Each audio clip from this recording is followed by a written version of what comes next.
Hi,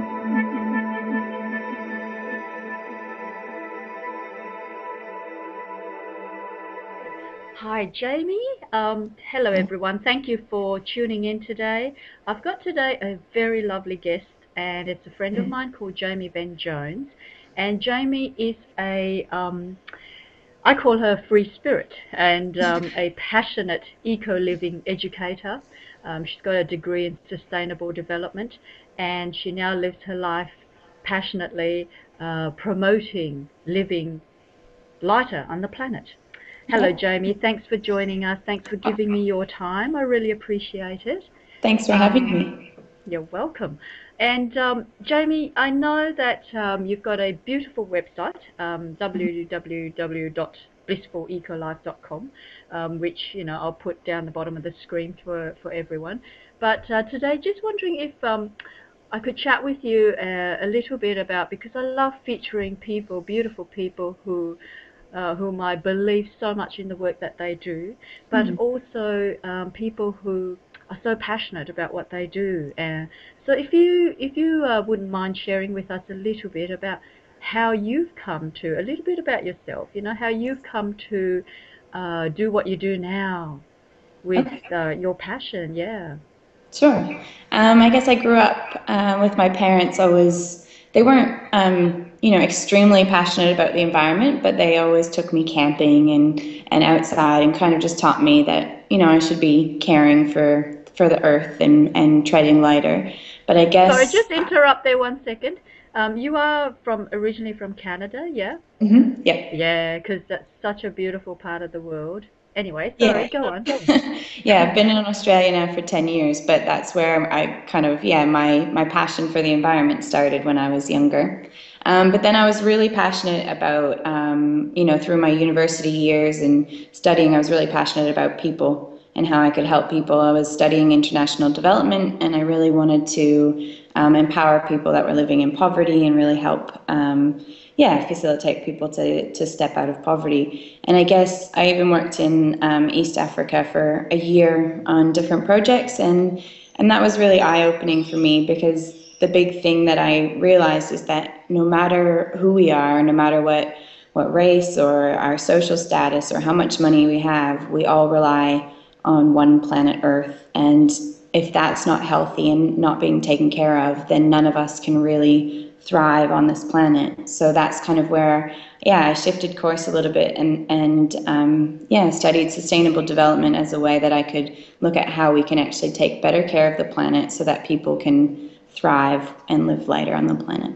Mm, yeah, that's so true. I mean, I work a lot with healing, with helping people heal, but I reckon our planet is in big need of healing. Wouldn't you agree? Yeah, Yeah, the definitely. amount of damage that we've done to Mother Earth.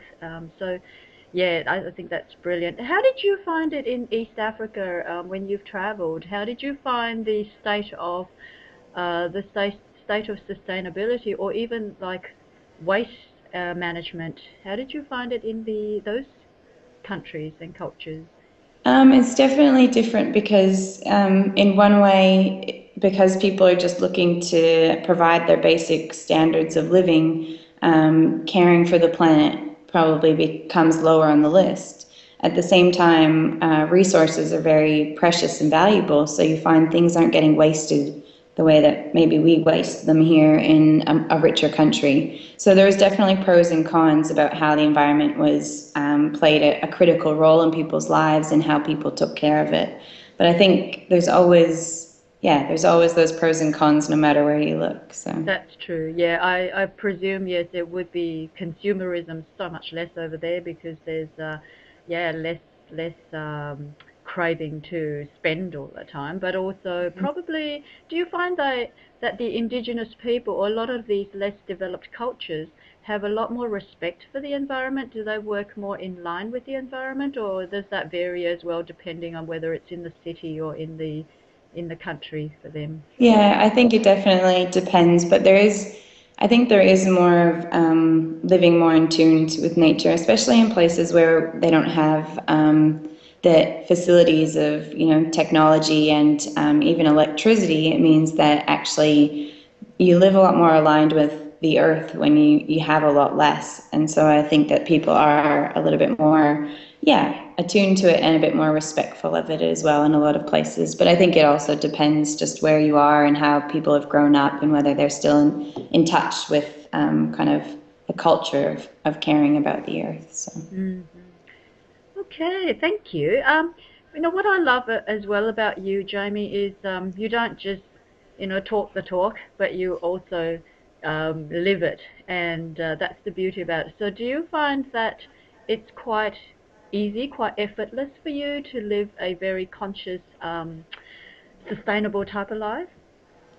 I think it's definitely been a process. So I've worked for environmental organizations like nonprofits, and during that time, it was always doing big work of tackling climate change or deforestation, all of these big issues. And it was during that time that I really felt like I needed to align living my life with the work that I was doing. And it wasn't necessarily easy at first. It was a lot of figuring out, okay, well, how do I fit eco living into a busy life? How do I fit eco living into, everything that I still want to do in my life? And so it took a lot of, I guess, trial and error of figuring out what was going to work for me. But I guess along the way, what I've learned is all of these ways to make it a lot easier, all of these ways to embrace eco living without having to feel like you're giving up or sacrificing something. So there is certain sacrifices that you need to make, but it's also just about mindset and how you can actually make that a lot easier of a process. So I guess over the course of time, I've taken step-by-step approach to how I can reduce my footprint and really live aligned with my values and the work that I do. And there's still ways that I'm constantly trying to improve and live lighter. But I think it's really important just to take one step at a time and just make it really manageable so that those habits can last a lifetime instead of being something that's short-lived. Mm-mm. Yes, that's so true. I guess it's a little bit like when someone changes their eating lifestyle, you just, yeah, it takes little shifts, and once you've put in place a new pattern, then yeah, Yeah. I think it's all for the better. Well, that's wonderful, and that's why I think that's so great because you've gone ahead and trialed and errored everything, and you've now come to put together a beautiful course that you just Mm. launching called the Blissful Eco Life course, and I think it's a brilliant course. I mean, I've done your Living Smart course in person, but then now to have it online so that it's available to people everywhere and they can use it anytime to fit their lifestyles, Mm. and have access to it. And it's also, I find brilliant that it's so affordable as well. Just a little bit that you can do to not just for the planet. I mean, the planet is really benefiting yourself and then your future generation as well, isn't it? So if you can you tell us a little bit about the course? Yeah, Yeah. definitely.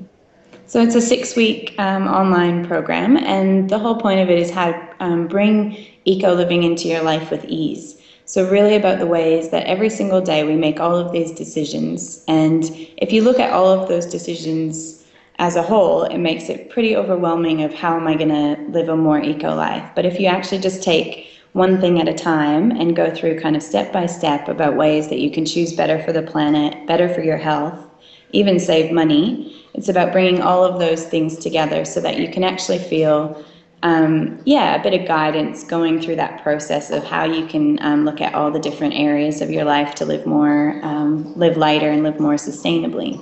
So we cover everything from eco wellness, so how you actually take care of your body and how you can actually, yeah, reduce kind of the toxins and things coming in your life. So take better care of yourself means you take better care of the planet.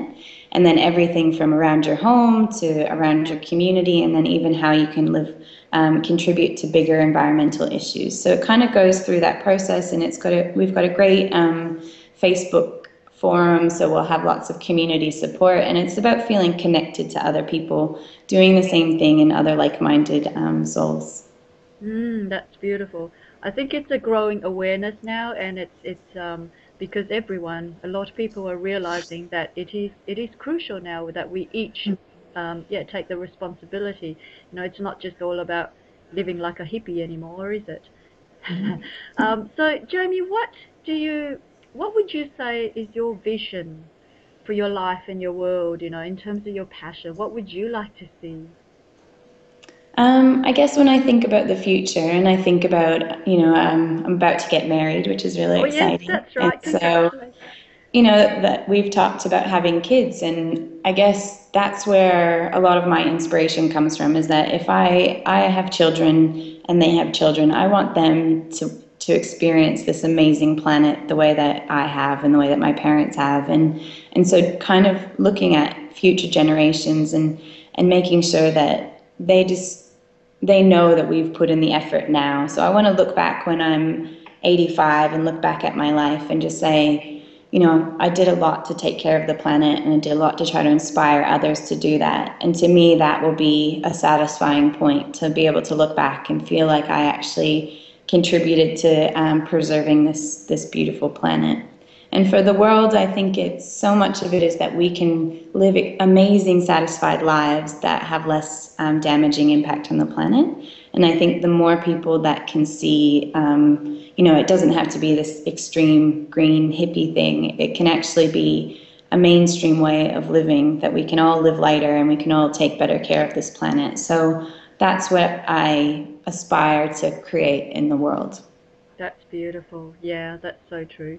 I mean, we can sit around just wait around for the politicians to make the big decisions, which they don't, because it's usually not in the interest of the people, but for economics. But yeah, I think if the people, if us, we each take the responsibility to do our bit. Um, and just wondering if you could give the listeners a few little tips. I know, they can do your course and really get stuck into it, but just a few simple tips that they can be conscious of and just bear in mind, as they go about their day-to-day living, of how to just try to remember to be a little bit more conscious of being sustainable, or being less impacting on the environment. What would you, yeah, be able to give us?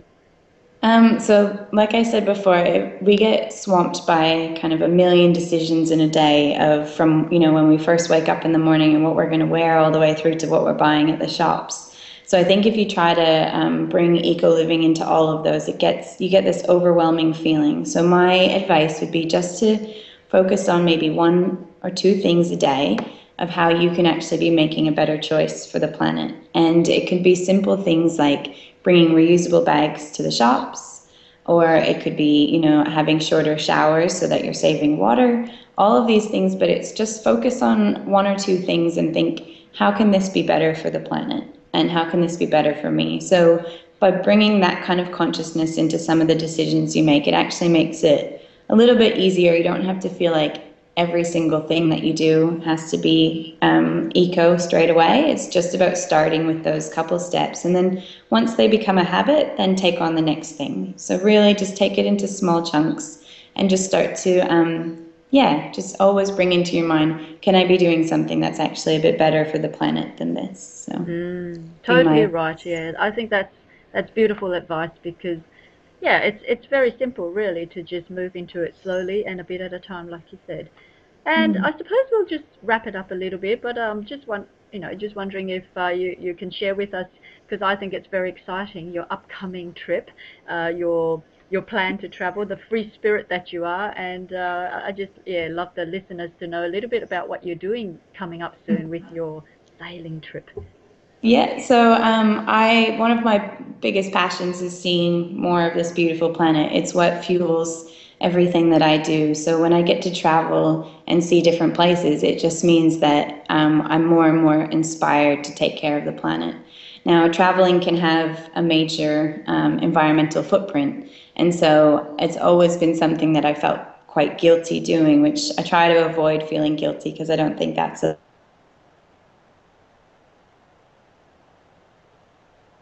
Hang on, Jamie. uh, did we Okay, lose? sorry. Okay, we're back on. Okay, hang on a second. Okay, you can go. You can continue now, please. Okay, Okay, should be so right. in trying to find a way to travel lighter on the planet, I luckily 7 years ago, I met my partner and he was into sailing. And so sailing was something I'd never experienced before. But over the last 7 years, he's taught me to sail and we've spent a lot of time sailing. And now we've actually planned this year, we've got a 36-foot sailboat and we are heading off to up the Western Australian coast towards Indonesia for 8 months of sailing, and the whole time looking at ways that we can be doing that lighter on the planet, and actually doing some different research projects around the marine environment as well. So it's a really exciting time because I actually get to travel, but also still stay living lighter on the planet. So it's very Oh, exciting. that's awesome. Yeah, that is exciting. That's why when I heard about it, I thought, oh, how wonderful. That's Well, Jamie, thank you so very much again for your time. And Oh, my pleasure. yeah, and I'll just, yes, everyone. So Jamie's website's listed down the bottom, and check out her course because it's certainly very worthwhile. And yeah, Jamie, look, I hope this year is going to be magnificent for you, especially on your travels. Can't wait Oh, to see your photos, and that's if you've got internet connection. I don't know. we'll see. Yeah, and all the best. And hopefully, yeah, we'll chat again next time. Thank you so Sounds much. good. Thanks, Patsy. Take care. Bye. Bye.